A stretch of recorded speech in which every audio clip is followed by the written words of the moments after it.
Our sessions tonight, mostly in English.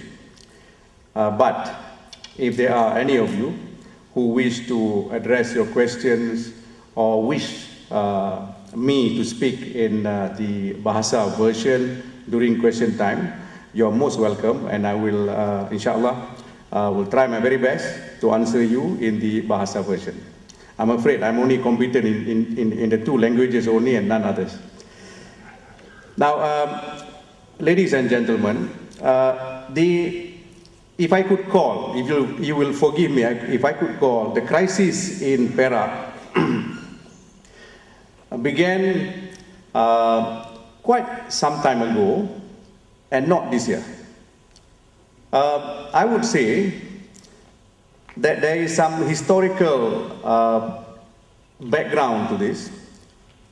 You will remember that on 8th of March 08, we had the election result, where Barisan Nasional secured 28 seats, and Pakatan Rakyat together managed to secure 31 seats. Now, it is a known fact that Barisan Nasional is a one foundation, is a solid federation of Barisan Nasional carrying one single manifesto. Now, we have 31 members of the Pakatan Rakyat with 3 manifestos consisting of 3 major parties of DAP, PAS, and Keadilan. Now, I mention this not as a criticism. I mention this as a backdrop to tell you how the Sultan managed to choose in April of 08, how he conducted himself in choosing the government to run Perak immediately after the election. Now, he knew this is no ordinary Sultan. He was the Lord President of the country before, a man you can be assured of, who knows the law very well, the constitution like the back of his hand. In spite of knowing that there is a solid block of 28 Barisan Nasional members and a very loose federation of 31 Pakatan Rakyat members, the Sultan decided then to look at the alternative of the Pakatan Rakyat, in spite of it being a loose federation, if I may be forgiven to describe it as such. Now, what did he do? He actually conducted interviews of members of the Pakatan Rakyat. You will remember for a period of about 10 to 12 days, there were some elements of quibbling among the Pakatan Rakyat members as to who would be the Menteri Besar, whether it's from DAP, because mind you, in Perak, there is an exception that a non-Malay can be a Menteri Besar. It's the only state in the country that have got that exception, a proviso, if you like. Now, for about 10, 11 days, Perak was held in a gripping situation where nobody knew who was going to be the MB, unlike the previous situation. Now, the Sultan quickly got everybody together, made them see a united purpose, and decided to try the Pakatan Rakyat. And that's how Datuk Sri Nizar was appointed the Menteri Besar, and he was asked to form his own exco. I mention this very elaborately because there would have been nothing wrong if the Sultan had decided, because Barisan Nasional was a solid foundation, or rather a solid federation of 28 with one manifesto, there would have been nothing wrong if the Sultan had decided to try the Barisan Nasional again because of the solid federation of 28. And if there was going to be a vote of no confidence in the assembly, and if Barisan Nasional were to lose, so be it. But the point that I want to drive home is that the Sultan could have done that, but he chose not to do it. He decided, go for a full, complete democracy, let's try the alternative.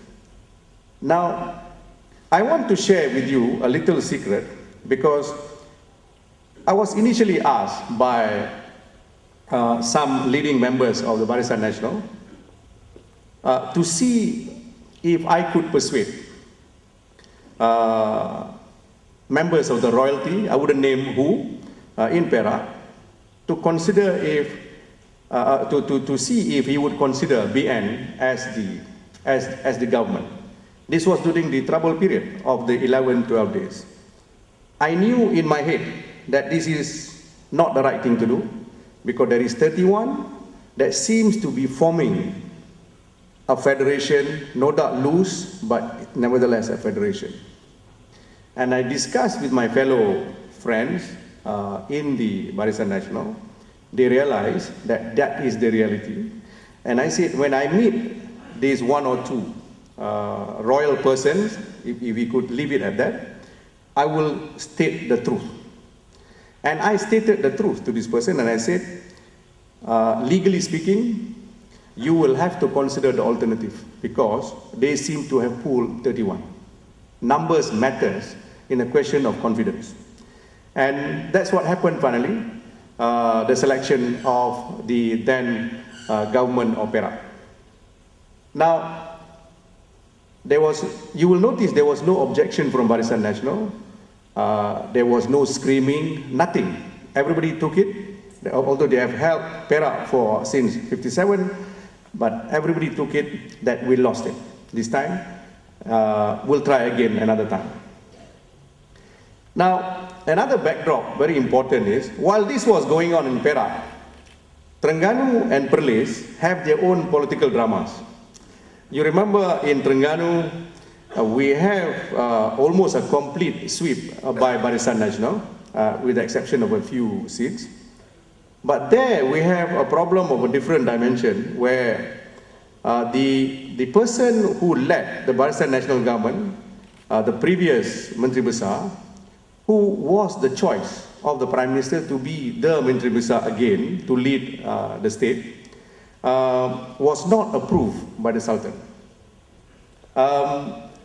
If you were to ask me an opinion whether the Sultan has got the right to do that, I would very honestly tell you that in terms of law and convention, the Sultan of Terengganu, or the Regency of Terengganu, because at that time the Sultan was in fact the Yang di-Pertuan Agong, ought to have taken the advice of the Prime Minister, who in fact led the Barisan Nasional, who had the majority in Parliament, and he was the leader of Barisan Nasional.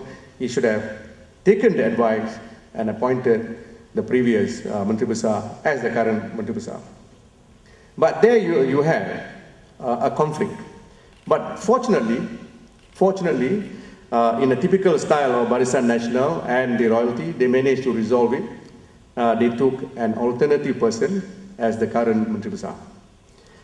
Now, I said in an article that it was wrong for the Sultan to have interfered in that fashion. Then you look at Perlis. In Perlis, we have got again Barisan Nasional, majority in power, and the previous Menteri Besar became unpopular. The people in Barisan Nasional, the representative in Barisan Nasional, wanted a new Menteri Besar, and they more or less informed the Raja of Perlis that the previous Menteri Besar is not a person they have confidence